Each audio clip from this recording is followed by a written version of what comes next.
And the next award goes to Jacob Tarath, first place, high jump. Jacob Tarath, first place, high jump. Jacob Tarath. Okay, let's go to the next award. Guys, this is what happened to me when I was in 8th standard.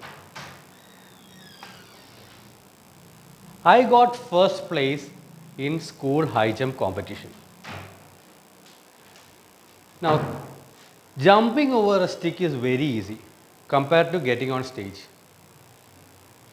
And I have never collected that award till now. That award is still staying at my school in some old cupboard. Good evening, Toastmasters, guests, and my friends. I spent my whole school and college life without getting on stage. In 2010, I finished my college days. And if you remember, that was just after the recession started. So obviously, no job. Now, as an unemployed person, as any normal person would do, I became religious. I started going to church every week. Now, people noticed a guy quietly coming every week, attending the mass, quietly going away.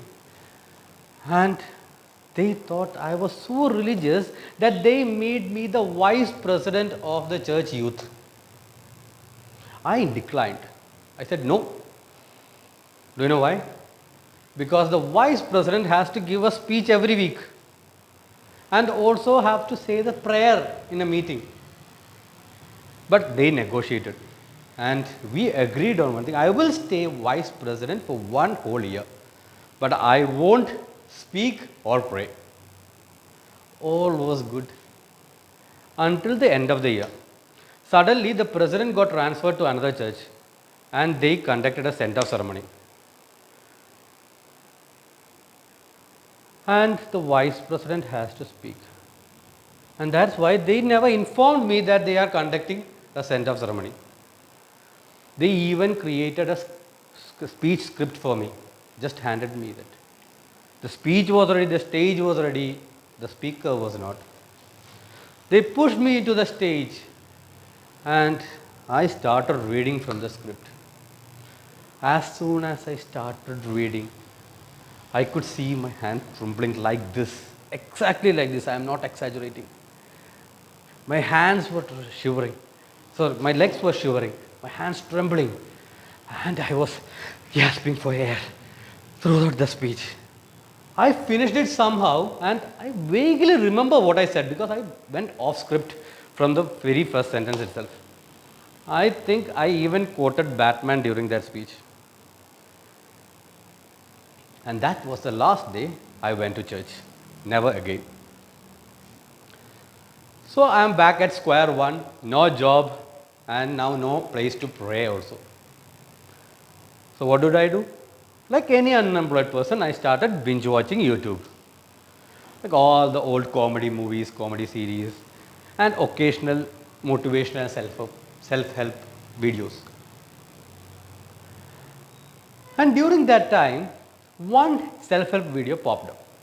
It was a video of a YouTube millennial named Dan Locke. Some of you might have known him. And it was his interview and somebody asked him, if you have just $100, where would you invest? Now, if you want to make a lot of money, obviously you have to spend a lot of money. But what if you have only $100? And he said he would use that $100 to learn something. And he gave Toastmasters as an example. He said Toastmaster would cost you only $100 for 1 year. Yes, that was the rate at that time. And I started thinking, Toastmasters, toast, cheers, drinking, and public speaking. Okay, this is the place I want to go. And that's how I wound up checking about Toastmasters in the internet. I searched and I saw that Kottayam has a Toastmaster club. And I dialed the number that was in the website. It was Distinguished Toastmaster Beena Was. She said, we are planning to start a club in Kottayam and we are conducting demo meetings at Gabin Villa. I said, okay, I will come. And just like we usually assure our guests, she also assured me that you won't have to speak, you have just listen and understand what the club is. And I came there and I immediately saw that I am completely out of my comfort zone. At the first meeting, we are all beginners, right? I see Toastmaster Nitin, Toastmaster Anu, the so-called beginners, delivering a speech on stage. Their normal is my goal. I wanted to get out of the room, but the problem was that all the senior Toastmasters sat right beside the door. They knew that we would do that. But somehow, I thought, okay, I will visit once or twice more. Let's see what it gives me. Of course, it's a demo meeting, I don't have to pay. So, yeah. And at the third meeting, they pushed the timer roll onto me. Distinguished Toastmaster Beena Was sit right beside me and nudged me every time I had to raise the yellow card or green card or red card. I really loved the job. Just saying stop to people who were talking. And then at the next meeting, I got another role, grammarian. I did the role of grammarian, the person who doesn't know basic English grammar. And then I got the role of accountant. Again, a fun role. I don't have to say anything. I just have to say some numbers to destroy the ego of people. Then another role, table topics master. I just have to get on stage, read out the topic and go on. And the other people will talk. I don't have to say anything. And then came the nightmare, icebreaker speech. I prepared for a week and delivered the icebreaker speech. And I saw that people are clapping, congratulating me. Even these beginners, Toastmaster Anu and Toastmaster Nitin came up to me and shook my hand and said, good job. And I was like, am I getting punked here?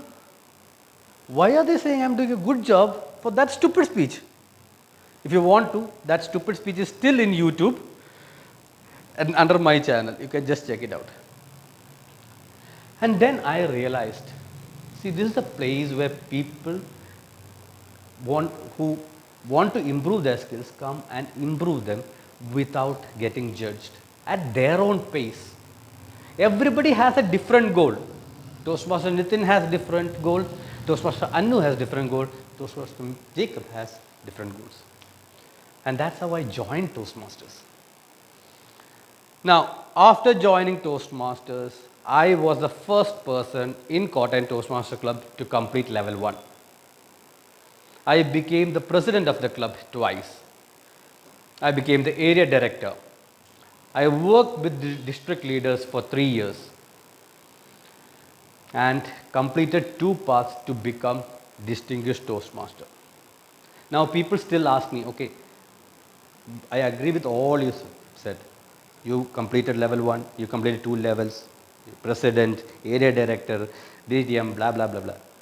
But everybody has a DTM nowadays. Why do you have this need to boast about yourself this much?